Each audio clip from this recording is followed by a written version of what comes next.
Hello everyone, welcome back to our channel silent score. तो जैसे कि आपको पता है, हम पढ़ रहे हैं क्लास 11th का chapter number 2, that is structure of atom. और हमने उस चैप्टर को पढ़ते हुए कंप्लीट कर ली थी अपनी लेक्चर सीरीज़, और उसके बाद कर रहे हैं हम उसके क्वेश्चन प्रैक्टिस, जो कि एनसीईआरटी एग्जाम्पलर प्रॉब्लम्स। तो उन प्रॉब्लम्स को हमने 26 क्वेश्चन तक डिस्कस कर लिया था। आज हमें 27 क्वेश्चन से डिस्कस करना है। तो अब आपकी स्क्रीन पर 27 क्वेश्चन फ्लैश हो रहा होगा, तो प्लीज़ आप स्क्रीन को पॉज कीजिए और 27 क्वेश्चन ट्राई कीजिए। आई होप आपने क्वेश्चन को ट्राई किया होगा। तो चलिए, अब मैं आपके सामने 27 क्वेश्चन में वो क्या पूछना चाहता है मैं आपको वो बताती हूँ। तो 27 क्वेश्चन में आपको बोला गया है कि आपको कुछ स्पीशीज़ दी हुई हैं। वो कौन कौन सी स्पीशीज़ हैं? H2 positive, H2 and O2 positive. अब वो आपसे ये पूछता है कि आपको इन स्पीशीज़ के लिए number of electrons find out करने हैं। अब मैंने आपको बताया था, किसी भी स्पीशीज़ के नंबर ऑफ़ इलेक्ट्रॉन उसका क्या होता है? एटॉमिक नंबर होता है। जो नंबर ऑफ़ प्रोटॉन्स जितने होते हैं, उतना ही उसका क्या होता है? एटॉमिक नंबर होता है, उतने ही इलेक्ट्रॉन होते हैं। For what? Neutral species. मैंने आपको ये बात बोली थी कि फॉर न्यूट्रल स्पीशीज़ आपके पास जो एटॉमिक नंबर होगा वो आपका Z, जो कि किसके बराबर है? Number of proton and number of electrons के बराबर होता है। यानी जितने आपके पास इलेक्ट्रॉन होंगे उतने ही प्रोटॉन होने चाहिए to neutralize the neutrality of the atom. मतलब atom is whole is electrically neutral ना, तो उस इलेक्ट्रिकल न्यूट्रल को बनाने के लिए जितने प्रोटॉन उतने इलेक्ट्रॉन, और वो हमारे पास क्या होता है? उसका एटॉमिक नंबर। तो यहाँ देखिए, यहाँ तो स्पीशीज चार्ज पार्टिकल्स भी हैं। तो मैंने आपको जब पिछले क्वेश्चंस किए थे हमने चार स्पीशीज वाले, तो हमने क्या देखा था? पॉजिटिव चार्ज का मतलब होता है कि आपके पास जो एटॉमिक नंबर है उसमें से आप 1 माइनस कर दीजिए। एक इलेक्ट्रॉन चला गया तभी तो आपके पास प्लस साइन आया है, तो एक चला गया मतलब हम -1 हो गया। और अगर आपके पास नेगेटिव चार्ज है स्पीशीज पे, तो आप उसके एटॉमिक नंबर में 1 ऐड कर दीजिए। मतलब जैसे कि देखिए, Cl है। अगर इस Cl की के अंदर एक इलेक्ट्रॉन की कमी होती है, हमारे पास इलेक्ट्रॉनिक कॉन्फ़िगरेशन में होता है ना 3s2 3p5, तो हमारे पास इलेक्ट्रॉनिक कॉन्फ़िगरेशन ये होती है इसकी 3s2 3p5। तो इस इलेक्ट्रॉनिक कॉन्फ़िगरेशन से हमें पता चला कि p में 6 इलेक्ट्रॉन होते हैं, एक इलेक्ट्रॉन की कमी है। तो ये जैसे ही 1 इलेक्ट्रॉन को एक्सेप्ट करता है तो ये Cl माइनस में कन्वर्ट हो जाता है, एक इलेक्ट्रॉन का ऐड हो जाता है, और इलेक्ट्रॉन पे नेगेटिव साइन वो लेकर के आता है। इस वजह से Cl पे नेगेटिव चार्ज है। तो अगर -1 है तो हम +1 ऐड कर देंगे, दैट इज एटॉमिक नंबर में आप +1 ऐड कर देंगे अगर आपको नेगेटिव चार्ज दिया हुआ। ये जो एटॉमिक नंबर में +1 ऐड किया है, ये आपके पास आ जाएगा। अब उसका एक्चुअल कितने उसमें नंबर ऑफ इलेक्ट्रॉन्स प्रेजेंट हैं, आप इस तरीके से आप निकाल सकते हो। नंबर ऑफ प्रोटॉन, चाहे वो न्यूट्रल हो या फिर चार्ज स्पीसीज हो, न्यूट्रॉन आपके पास protons, number of proton same रहते हैं, पर इलेक्ट्रॉन में वेरिएशन आ जाता है, वो मैंने आपको एक्सप्लेन किया।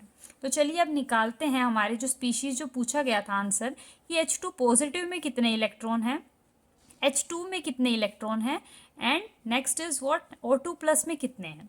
तो देखिए H2 प्लस में आपके पास कैसे निकालेंगे? आपको पता है H2 हाइड्रोजन का कितना होता है? Z = 1।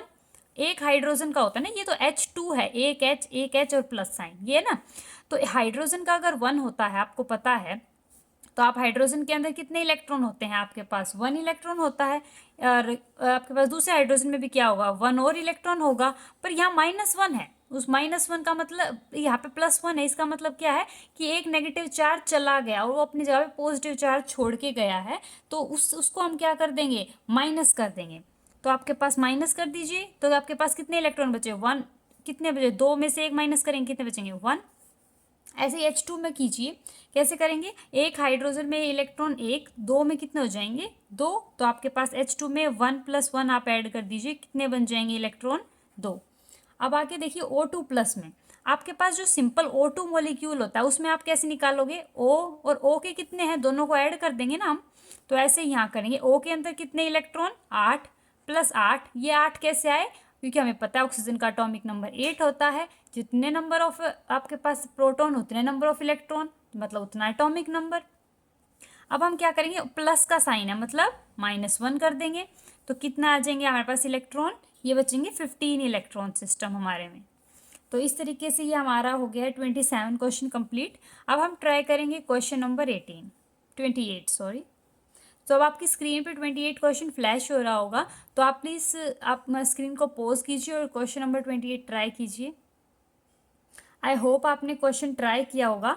अब हम सोल्व करते हैं हमारे 28 क्वेश्चन को। इसका फर्स्ट पार्ट जो है वो क्या बोल रहा है कि आपको कोई एटॉमिक ऑर्बिटल गिवन है, आपको कोई एटॉमिक ऑर्बिटल गिवन है जिसके अंदर आपको n की वैल्यू 3 गिवन है।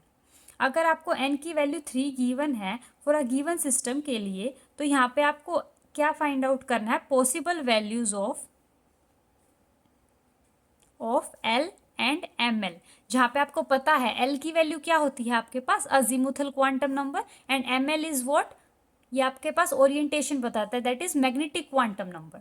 तो अब आपको निकालना है इसके लिए पॉसिबल वैल्यूज क्या होंगी L और ML की।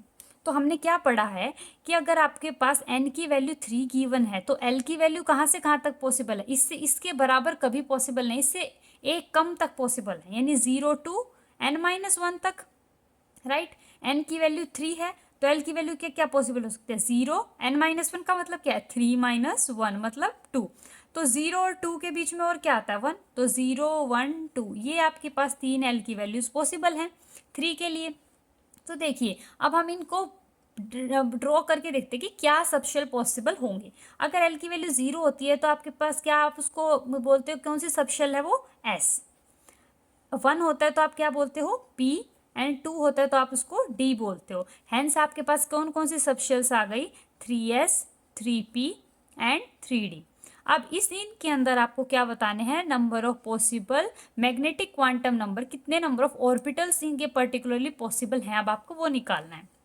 आपको पता है एस में कितने ऑर्बिटल होते हैं, एक, तो एक बॉक्स बना दीजिए 3s।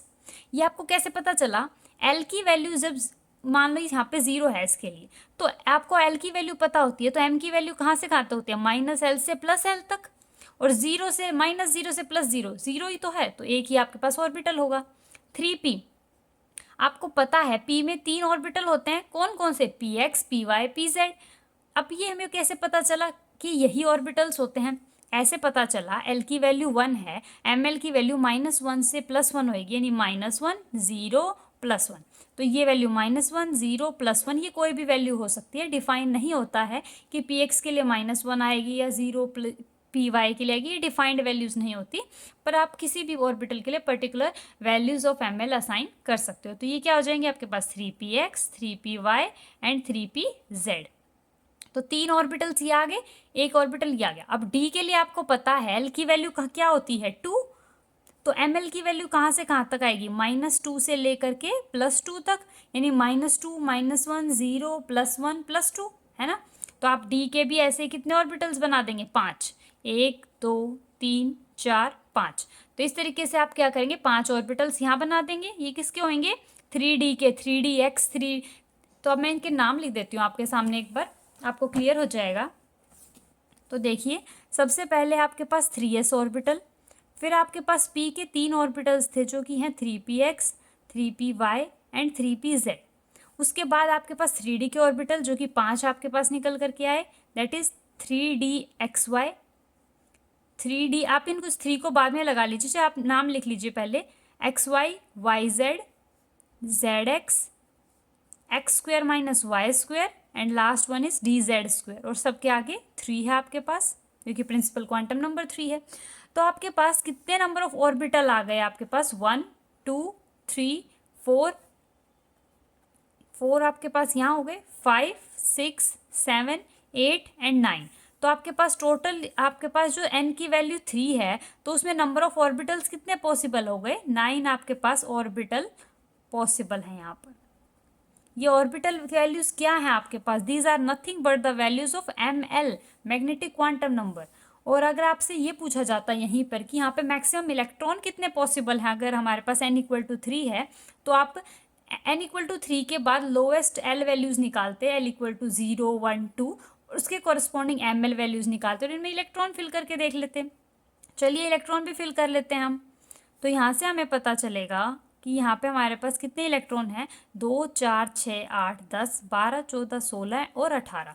तो आपके पास n की वैल्यू में जो 3 है उस प्रिंसिपल क्वांटम नंबर में जो मैक्सिमम इलेक्ट्रॉन जो पोजेस कर सकते हैं दैट इज़ 18, जिसको आप कैसे भी निकाल सकते हो, 2n² फॉर्मूला से भी निकाल सकते हो, और ml की वैल्यू आप n² फॉर्मूला से भी निकाल सकते हो।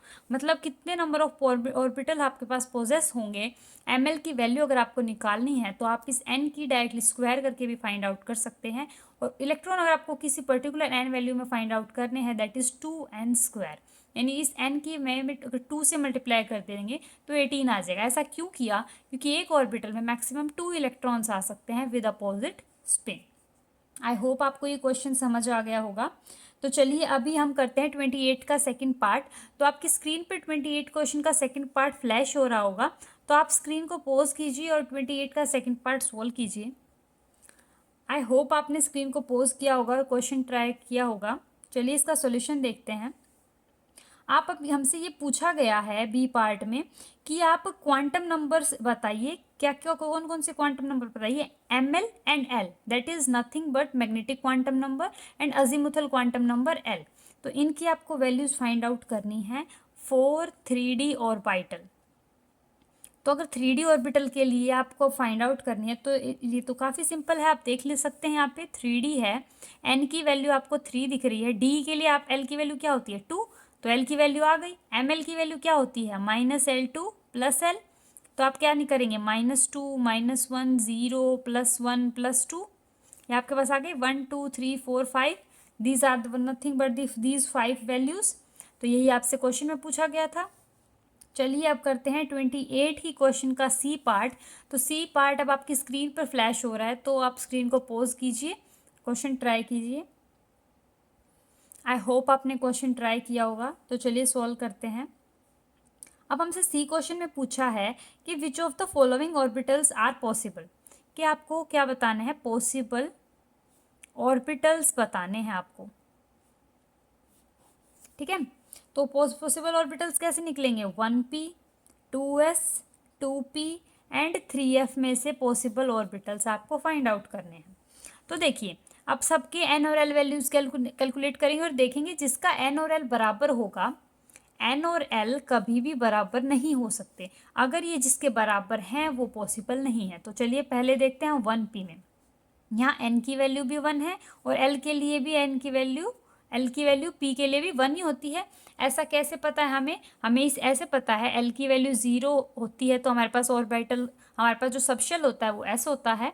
l की वैल्यू 1 होती है तो सबशेल p होता है, l की वैल्यू 2 होती है तो सबशेल d, l = 3 तो सबशेल f। ये आपको पता होने चाहिए। अब देखिए ये आपको पता है। अब आप देखिए 2s के लिए, तो n की वैल्यू 2 है तो l की वैल्यू क्या आ जाएगी, देखिए 0। अब 2p के लिए देखिए, n की वैल्यू 2 है तो l की वैल्यू क्या आ जाएगी 1। सिमिलरली अगर आप 3f के लिए देखेंगे तो n की वैल्यू 3 है तो l की वैल्यू क्या आ जाएगी, देखिए 3। अब इनमें से आप खुद देखिए किस किस में n और l की वैल्यू बराबर है, एक तो इस केस में और इस केस में। इनमें तो l की वैल्यू कम है ना n से, तो ये तो पॉसिबल सेट है आपके पास क्वांटम नंबर के, और ये क्या है नॉट पॉसिबल, और ये क्या है नॉट पॉसिबल, क्योंकि यहाँ पे भी n और l की वैल्यू सेम है जो कि नहीं होती चाहिए। तो आप अब से यही क्वेश्चन में पूछा गया था कि कौन कौन से सेट पॉसिबल हैं, तो आप आंसर लिख देंगे 2s and 2p, these are the set that is are possible throughout this question. तो आई होप आपको क्वेश्चन समझ आया होगा। अब हम चलते हैं नेक्स्ट क्वेश्चन पे। तो अब आपकी स्क्रीन पर 29 क्वेश्चन फ्लैश हो रहा होगा, तो आप स्क्रीन को पॉज कीजिए और क्वेश्चन ट्राई कीजिए। आई होप आपने क्वेश्चन ट्राई कर लिया होगा। चलिए इसका सॉल्यूशन देखते हैं। तो हमारे पास ये पार्ट्स में क्वेश्चन है, तो इसका फर्स्ट पार्ट बोला गया है कि आपको SPD की नोटेशंस दे रखी होंगी, आपको उससे क्या करना है, एक ऑर्बिटल बनाना है, 1s 2s 2p ऐसा क्या बन रहा है हमें वो फाइंड आउट करना है। और देखिए n = 1 है, l = 0 है, तो आपके पास क्या प्रिंसिपल या क्या आपको जो क्वांटम नंबर का सेट है वो मिलेगा 1। l की वैल्यू 0 तभी भी बताया क्या बचेगा, बनेगा s, तो 1s बन जाएगा आपके पास। चलिए अब इसी का b पार्ट देखते हैं क्या बोलता है वो। n = 3 है, l = 1 है, तो देखिए पहले आप 3 को एज इट इज़ लिखिए, l की वैल्यू 1 होती है तो क्या आपके पास सबशेल होता है p, 3p बन जाएगा। c देखिए आपके पास दिया हुआ n = 4 एंड l = 2, मतलब पहले आप 4 को एज इट इज़ लिखिए, l की वैल्यू 2 का मतलब क्या होता है d, 4d बन जाएगा। अब नेक्स्ट देखिए आपके पास d में क्या है, n = 4 l = 3। अब देखिए 4 को एज इट इज़ लिखेंगे, l की वैल्यू 3 का मतलब क्या होता है f, तो 4f बन जाएगा। ठीक है, तो ये हो गया हमारे पास 29 क्वेश्चन कंप्लीट। आपको आई होप समझ आ गया होगा। चलिए करते हैं 30 क्वेश्चन। तो 30 क्वेश्चन अब आपकी स्क्रीन पर फ्लैश हो रहा होगा। स्क्रीन को पॉज कीजिए और ट्राई कीजिए क्वेश्चन को। आई होप आप लोगों ने क्वेश्चन ट्राई किया होगा और आपको समझ भी आया होगा। तो देखिए, इसमें आपको एक टेबल गिवन है, आपने जैसे स्क्रीन पॉज करके देखा होगा। तो इस टेबल के अंदर आपको कुछ क्वांटम नंबर के सेट्स गिवन हैं और आपको ये बताना है कि क्या ये सेट पॉसिबल हो सकते हैं और क्या ये वैल्यूज़ आ सकती हैं। आपको उसके को एक्सप्लेन करना है उस डाटा को जो गिवन है डाटा। तो देखिए, इसका जो ए केस है उसके अंदर n की वैल्यू 0 दी हुई है, l की वैल्यू 0 दी हुई है एंड ml की वैल्यू 0 दी हुई है and ms that is spin quantum number को उसने और ऐड कर दिया, दैट इज 1/2। और हमसे पूछा गया है क्या ये पॉसिबल है, और अगर पॉसिबल नहीं है या फिर है तो उसका रीज़न एक्सप्लेन हमें करना है। तो देखिए, n की वैल्यू 0 और l की वैल्यू 0, क्या n और l की वैल्यू कभी बराबर हो सकती है? नहीं। तो हम क्या बोलेंगे, the given set of quantum number, the given set of quantum number is not possible. अब ऐसा क्यों है कि ये पॉसिबल नहीं है? क्योंकि हमने पढ़ा है n की और l की वैल्यूज कभी सेम ही नहीं हो सकती। तो हम रीज़न दे देंगे because the value of principal quantum number, जो कि आपके पास क्या होता है n, never be equal to l। आपके अजीमुथल क्वांटम नंबर के आपका जो प्रिंसिपल क्वांटम नंबर है वो कभी भी सेम नहीं हो सकता।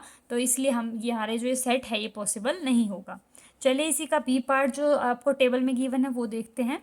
वहाँ गिवन है n equal to 1, l equal to 0, ml की वैल्यू 0 एंड ms की वैल्यू -1/2। अब आप देख सकते हैं n की वैल्यू और l की वैल्यू बराबर नहीं है। अब देखिए, l की वैल्यू अगर 0 है तो ml की वैल्यू कहाँ से कहाँ तक आएगी, -0 से +0। क्या ऐसा पॉसिबल है? नहीं हो सकता। अगर 1 है, 1 आपके पास है, 1s ऑर्बिटल है तो उसमें एक इलेक्ट्रॉन होगा, है ना। अब ऑर्बिटल है तो इलेक्ट्रॉन तो होगा ही ना, क्योंकि उसकी स्पिन गिवन है।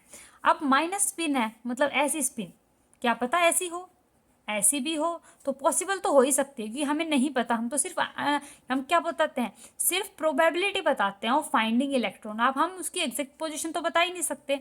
तो क्या पता किसी एक पोजीशन पे इलेक्ट्रॉन घूमते हुए एंटी क्लॉकवाइज स्पिन में आ गया हो। तो यस, ये आपके पास क्या हो जाएगा, पॉसिबल सेट हो जाएगा। तो आप लिख देंगे yes, this set of quantum number is possible. तो ये पॉसिबल है, मैंने आपको रीज़न एक्सप्लेन कर दिया है। तो चलिए अब चलते हैं अब हम इसके सी पार्ट पे, जो कि हमें बोलता है अगर n की वैल्यू 1 है, l की वैल्यू 1 है, तो ml की वैल्यू 0 होगी। अब आपको ms की वैल्यू दी हुई है +1/2। अब आप देखिए, फिर से यहाँ आ गया n और l की वैल्यू सेम, जो कि पॉसिबल नहीं है। तो हम लिख देंगे not possible set of quantum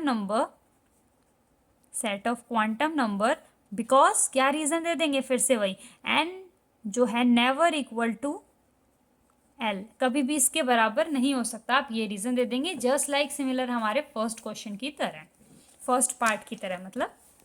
अब चलिए हम करते हैं इसका डी पार्ट। तो इसका जो डी पार्ट है वो हमें क्या कहता है कि अगर n की वैल्यू 2 है और l की वैल्यू 1 है और ml की वैल्यू आपके पास 0 है और ms की वैल्यू -1/2 है, तो अब आपको देखना है कि क्या ये पॉसिबल होगा। तो इसका देखते हैं क्या सेट बनेगा हमारे पास। तो अगर l की वैल्यू 1 है तो हमारे पास ये 2p नहीं बन जाएगा। तो आपके पास 2p के अंदर क्या ml की वैल्यू 0 पॉसिबल है, क्योंकि ml की वैल्यू तो कहाँ से कहाँ तो होते हैं, -1, 0, +1। तो क्या पता वो 0 वाले इस ऑर्बिटल में हो और उसकी स्पिन ये हो सकता है, बिल्कुल पॉसिबल है। क्योंकि आपको ये डिफाइन नहीं होता ना किसी एक पॉइंट पे वो कौन सी स्पिन में है। तो स्पिन आपके पास ये पॉसिबल है, क्या पता वो इस ऑर्बिटल में with that spin with these n और l वैल्यूज पॉसिबल हो सकता है। तो हम बोल देंगे yes, this is possible set of quantum number.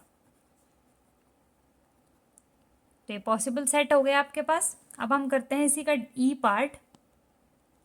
E part आपको क्या बोलता है, अगर n की वैल्यू 3 है, l की वैल्यू 3 है, तो आपके पास ml की वैल्यू क्या -3 आ सकती है। और क्या एम एस की वैल्यू प्लस का 1/2 हो सकती है? तो अगेन आपके पास वही चीज़ आ गई, एन और एल की वैल्यू कभी भी बराबर नहीं हो सकती, तो आप इसको बोल देंगे नॉट पॉसिबल सेट। तो ये बराबर नहीं होनी चाहिए, यहाँ पे लिख दीजिए शुड नॉट। अब आपके पास एफ सेट में क्या गिवन है आपके पास, n equal to 3, l equal to 1, M L की वैल्यू 0 एंड एम एस की वैल्यू प्लस का 1/2। अब ये पॉसिबल सेट क्या बनेगा, 3p। अब हो सकता है देखिए यही 0 में इलेक्ट्रॉन हो और क्या आपके पास क्लॉकवाइज स्पिन हो, तो यस ये आपके पास क्या आ जाएगा, पॉसिबल सेट। तो बता देंगे आप। आई होप आपको ये क्वेश्चन समझ आ गया होगा। अगर आपको नहीं आया तो प्लीज़ आप वीडियो को रिवाइंड कीजिए, आई एम श्योर आपको समझ आ जाएगा। तो चलिए अब हम करते हैं 31 क्वेश्चन हमारा।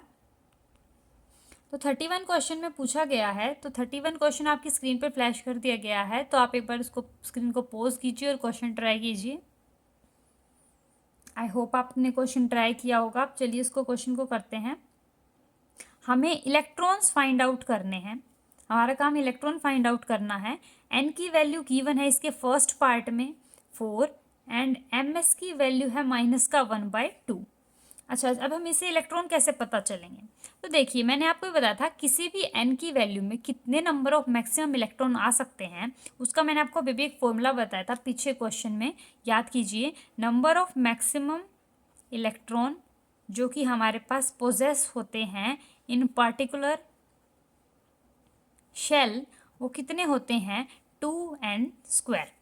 अब n की वैल्यू आपके पास क्या होती है, 4, तो 2 इंटू 4 का स्क्वायर, 4 चौक 16 इंटू 2 32, तो आपके पास 32 इलेक्ट्रॉन पॉसिबल है अगर n की वैल्यू 4 है तो देखिए अब हमें कैसे पता चलेगा कि कैसे कैसे हमें इलेक्ट्रॉन फिल करने हैं। तो आप स्टार्टिंग से 32 इलेक्ट्रॉन्स को पेयर अप कीजिए, 1s2 2s2, आपके पास क्या हो जाएगा 3s2 3p6, 1s2 2s2 2p6 3s2 3p6 4s2 3d10। अगर आप अब इन इलेक्ट्रॉन्स को फिल करेंगे तो आपको पता चलेगा आपका जो फाइनल इलेक्ट्रॉन है वो इस तरह की इलेक्ट्रॉनिक कॉन्फ़िगरेशन में जा रहा है।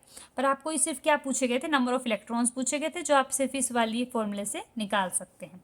और आप ये भी कर सकते थे, एन की वैल्यू 4 है तो एल की वैल्यू 3 होगी, फिर आप क्या करेंगे 3 की वैल्यू है तो अब इसका मतलब एफ है, और आप इसे कॉरस्पॉन्डिंग एम एल वैल्यूज़ निकालेंगे। पर शॉर्ट यही रहेगा कि आप 2n² फॉर्मूला लगाइए, एन की वैल्यू रखिए और इलेक्ट्रॉन्स को फाइंड आउट कर लीजिए। अब देखिए आपके पास हमारे पास इलेक्ट्रॉन होंगे कि बी आपके पास पार्ट में देखिए एन की वैल्यू अगर 3 है, एल की वैल्यू 0 है। अब आपको फाइंड आउट करने हैं नंबर ऑफ इलेक्ट्रॉन्स। तो देखिए ये क्या हमें शो कर रहा है कि इलेक्ट्रॉन हमारे पास 3s में है, और आपके पास 3s में कितने इलेक्ट्रॉन आ सकते हैं, एस ऑर्बिटल एक ही होता है, एक ऑर्बिटल में कितने इलेक्ट्रॉन आ सकते हैं, 2, तो हमारे पास कितने मैक्सिमम इलेक्ट्रॉन आ सकते हैं, 2 मैक्सिमम इलेक्ट्रॉन आ सकते हैं। आई होप आपको ये क्वेश्चन समझ आ गया होगा। तो चलिए अब हम करते हैं क्वेश्चन नंबर 32।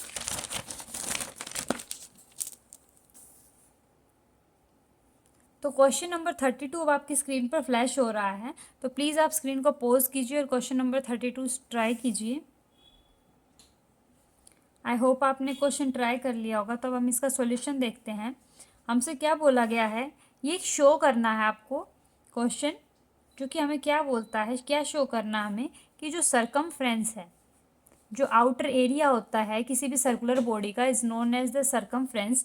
तो जो सरकमफ्रेंस है ऑफ बोहर ऑर्बिट, बोहर के जो ऑर्बिट हैं किसके, कौन से एटम के, ऑफ हाइड्रोजन एटम, वो जो सरकमफ्रेंस होती है किसी हाइड्रोजन एटम के ऑर्बिट की, बोहर ऑर्बिट की, वो उसकी जो सरकमफ्रेंस होती है वो हमें प्रूव करना है, वो इंटीग्रल मल्टीपल होती है, इंटीग्रल मल्टीपल होती है किसकी, हमारी लैम्डा की, हमारी डी ब्रोगली वेवलेंथ की। ये हमें प्रूव करना है। तो ये क्या कहना चाहता है हमें, आपको पता है कि सरकमफ्रेंस हमारे पास ऑर्बिट को, ऑर्बिट की सरकमफ्रेंस मतलब हमारे पास कहीं ना कहीं रेडियस का यहाँ पे रिलेशन पूछना चाह रहा है किससे, लैम्डा से। और हमने एक फेमस रिलेशन जो कि बोहर ने अपने पोस्टुलेट में बोला था, जो कि आपको को याद भी होना चाहिए, अगर आपको नहीं याद है तो आप हमारी लेक्चर वीडियोस पे जा सकते हैं और देख सकते हैं जो हमारे बोहर वाला जो इसमें मैंने आपको पोस्टुलेट समझाए हैं, आप वहाँ से समझ सकते हैं लेक्चर से। तो हमें पता है बोहर की थ्योरी से कि accordings to Bohr postulate, the angular momentum of electron revolving around nucleus in particular orbit is integral multiple of h upon 2 पाई। क्या आपने देखा था कि कोई इलेक्ट्रॉन अगर न्यूक्लियस के चारों तरफ किसी ऑर्बिट में रिवॉल्व आउट कर रहा है तो जो उसका एंगुलर मोमेंटम होगा वो किसके बराबर होगा, इंटीग्रल मल्टीपल होगा h अपॉन 2 पाई का। That means angular momentum mvr equal to n h upon 2 pi, मतलब h अपॉन 2 पाई का n मल्टीपल होगा आपका एंगुलर मोमेंटम। ये बोहर्स ने बात बोली थी हमें, जहाँ पे n की वैल्यू क्या हो सकती है 1 2 3 अप टू सो ऑन।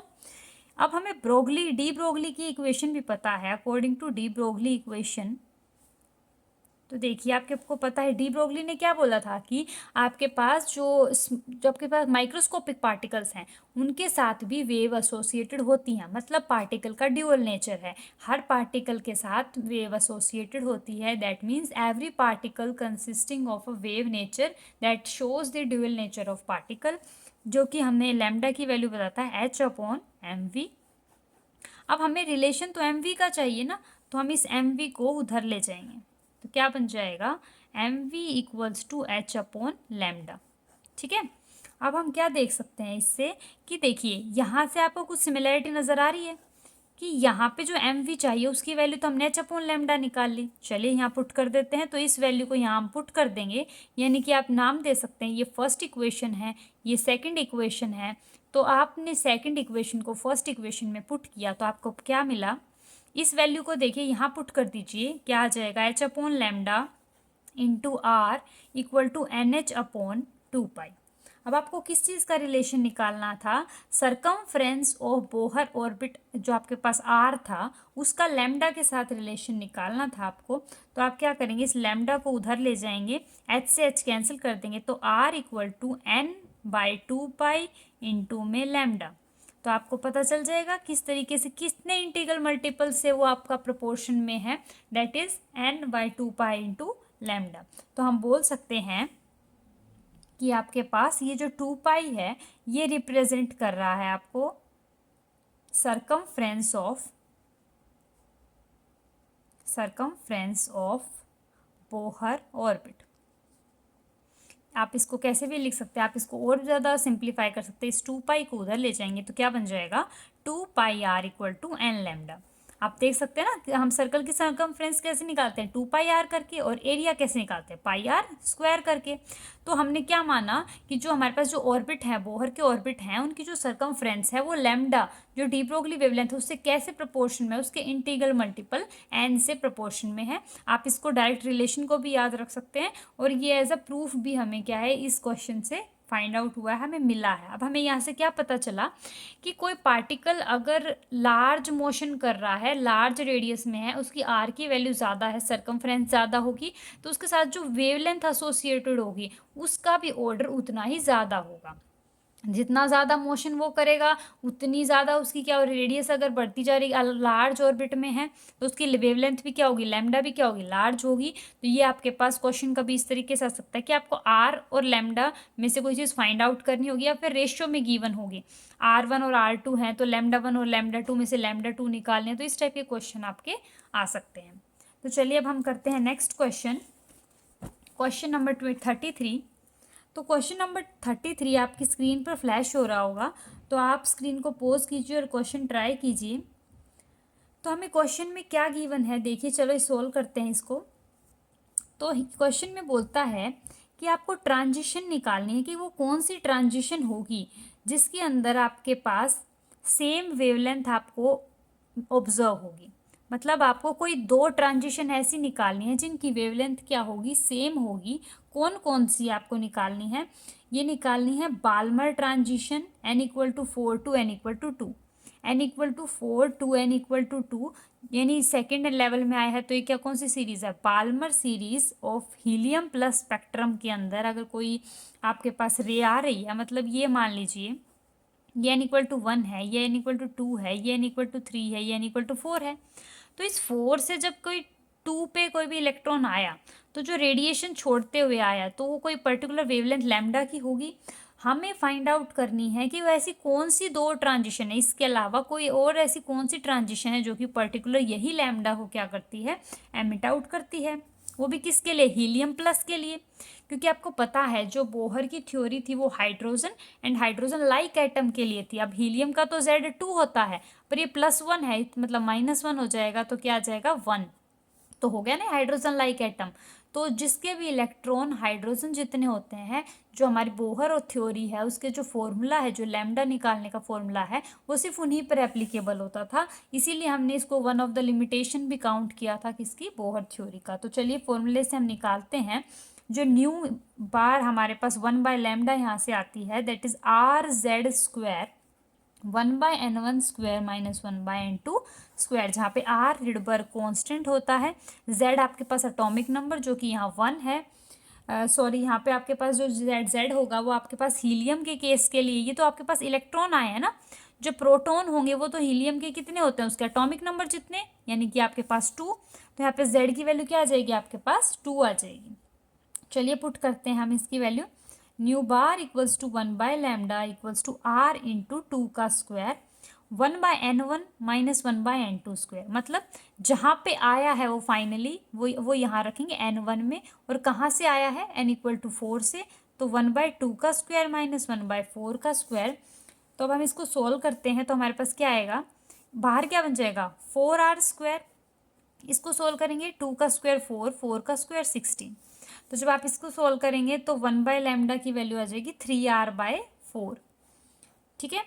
और अगर हम यहाँ से लैम्डा की वैल्यू निकालेंगे तो क्या करेंगे, इसका रेसिप्रोकल कर देंगे, तो लैम्डा की वैल्यू क्या आ जाएगी 4/3R। तो यानी कि आपको क्या पता चला कि इस कोरस्पॉन्डिंग लैम्डा जो क्या कर रही होगी, आपके पास एमिट आउट हो रही होगी। जो हम यहाँ लैम्डा की बात कर रहे हैं वो ये लैम्डा है। हमें बतानी है ऐसी कौन सी और ट्रांजिशन होगी जिसकी आपको यही लैम्डा ऑब्जर्व होगी। तो अब आपको वो ट्रांजिशन फाइंड आउट करनी है। तो हम मान लेते हैं कि वो कोई हाइड्रोजन एटम होगा, ये हमने अपनी तरफ से कंसिडरेशन की है। तो हमने क्या क्या किया, R into Z² 1/n1² - 1/n2², क्योंकि हमें पता है ये चीज़ इक्वल्स टू होती है 1/λ के। और हम यहाँ से भी 1/λ की वैल्यू इक्वेट करेंगे, क्योंकि दो ट्रांजिशन की सेम वैल्यू ये तो इक्वेट की जाती है। अगर यहाँ मैं 1/λ को इक्वेट कर रही हूँ, फॉर्मूला अगर 1/λ का लिख रही हूँ तो यहाँ भी 1/λ का लिखूंगी, ना कि लैम्डा का। तो क्या है 3R/4। चलिए आगे करते हैं। आपको पता है हाइड्रोजन एटम के लिए Z क्या होगा 1, ये R को एज इट इज रखेंगे 1/n1² - 1/n2², क्योंकि मुझे नहीं पता कि इन दो ट्रांजिशन की वेवलेंथ जितनी आएगी, इक्वल टू 3R/4। इस R से ये कैंसिल हो जाएगा, क्या बचेगा 1/n1² - 1/n2² इक्वल टू 3/4। अब आपको ऐसी ट्रांजिशंस बतानी है तो अब आपको बस हिट एंड ट्रायल मेथड ही करना होगा यहाँ। तो आप इसको सोल्व करेंगे तो आपको पता चलेगा n = 1 अगर आप रखते हैं और n = अगर आप 2 रख दें तो देखिए 1/1 का स्क्वायर - 1/2 का स्क्वायर, 4 - 1 डिवाइड बाई 4 यानी 3/4 आ जाएगा। तो यानी कि ये क्या बताता है कि अगर ये n = 1 है, n = 2 है, तो अगर इस 2 से 1 यानी लाइमन सीरीज की जो पर्टिकुलर वेवलेंथ होगी वो, और ये आपके पास जो हीलियम एटम की बाल्मर वाली आई है वो उनकी वेवलेंथ सेम होगी। तो हम बोल सकते हैं हमारे सॉल्यूशन से कि आपके पास जो लैम्डा होगी, आपके पास अगर n = 4 से आप n = 2 में हीलियम प्लस के लिए लेके आइए, या फिर आप lambda n = 2 to n = 1 hydrogen atom के लिए लाइए। दोनों के केसेस में जो आपके पास लैम्डा है वो क्या बन जाएगी 4/3R बन जाएगी। यही वो क्वेश्चन में पूछना चाहता था कि कौन सी रेडिएशन की जो लैम्डा होगी वो सेम होगी। तो हमने हिट एंड ट्रायल मेथड से क्या किया, लास्ट एंड में फाइंड आउट किया है। आई होप आपको समझ आया होगा। अगर आपको नहीं समझ में आया तो प्लीज़ आप वीडियो को रिवाइंड कीजिए, आपको पक्का श्योर समझ आ जाएगा। तो आज के लिए बस इतना ही रखते हैं। नेक्स्ट लेक्चर में हम क्वेश्चन नंबर 34 से हमारा स्टार्ट करेंगे और इस चैप्टर को कंटिन्यू करेंगे। आई होप आपके लिए ये लेक्चर यूज़फुल रहा होगा। अगर वीडियो पसंद आई है तो लाइक कीजिए, इस चैनल को सब्सक्राइब कीजिए और अपने दोस्तों तक चैनल को शेयर कीजिए ताकि सभी बच्चों को इन क्वेश्चंस के क्या बेनिफिट्स मिल सकें। Thank you and happy learning.